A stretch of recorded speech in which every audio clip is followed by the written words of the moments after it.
ibihe byiza kuri wowe udahwema kudukurikirana umunsi ku wundi n'iby'agaciro. Komeza uzajya udukurikirana, natwe ntabwo tuzahwema kuguhereza imari nziza cyane kandi ziri ahantu heza cyane ku mafaranga make udasanga ahandi. Twebwe niko kazi kacu, no kubahereza imari nziza cyane, ubundi namwe mukaba mwabona ibintu byiza cyane kandi ku mafaranga atari menshi cyane. Twitwa Nzuri Business Group Limited. Tuba tugufitiye amazu meza cyane akodeshwa, amazu meza cyane agurishwa, ibibanza biri ahantu heza kandi byiza cyane bigurishwa. Mu gihe rero ushaka kugura umutungo ari wo wose utimukanwa, gana Nzuri Business Group Limited tubigufashemo. Si ibyo gusa, nawe mu gihe ushaka kugurisha umutungo wawe utimukanwa, yaba inzu, ikibanza, amashyamba cyangwa se umutungo ari wo wose utimukanwa, watugana tukagufasha gushaka abakiriya bawugura mu gihe gito cyane. Si ibyo gusa kandi tugira ni service ya property management, aho tukumanagingira imitungo yawe. Ibyo byose kandi tubikora mu buryo bwa kinyamwuga, turaba professionnel cyane muri byo. Ikaze cyane rero muri Nzuri Business Group Limited. Kuri uyu munsi ngiye kugutembereza inzu nziza cyane nk'uko watangiye ibona.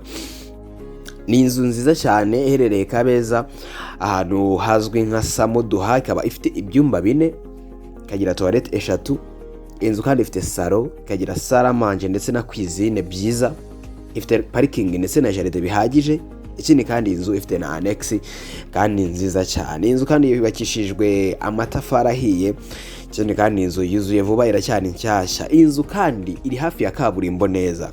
Igiciro cyayo ni miliyoni 50, ariko zishobora no kuganirwaho. Uramutse ushaka ibindi bisobanuro kuri iyi nzu, wahamagara 07888667 cyangwa wahamagara 0788230123. Si ibyo gusa kandi ushobora no gutangira kudukurikirana ku mbuga nkoranyambaga zacu zose, haba kuri YouTube, Twitter, Instagram, Facebook, ahantu hose wandika Nzuri Market, ubundi ugahita tubona ugatangira kudukurikirana.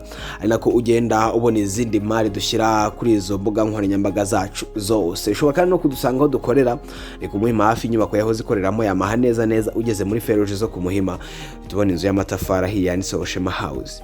Aho ngaho niho dukorera muri floor ya nyuma yo hejuru cyane. Ushaka kudusanga kuri biro rero naho ngaho udusanga. Ikaze cyane muri Nzuri Business Group Limited.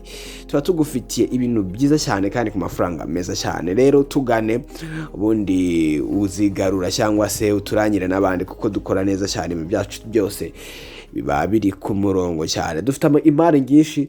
Niba ushaka kimwe mu mitungo itimukanwa, haba kuyigura, inzu yo gukodesha, byose ikaze cyane muri Nzuri Business Group Limited.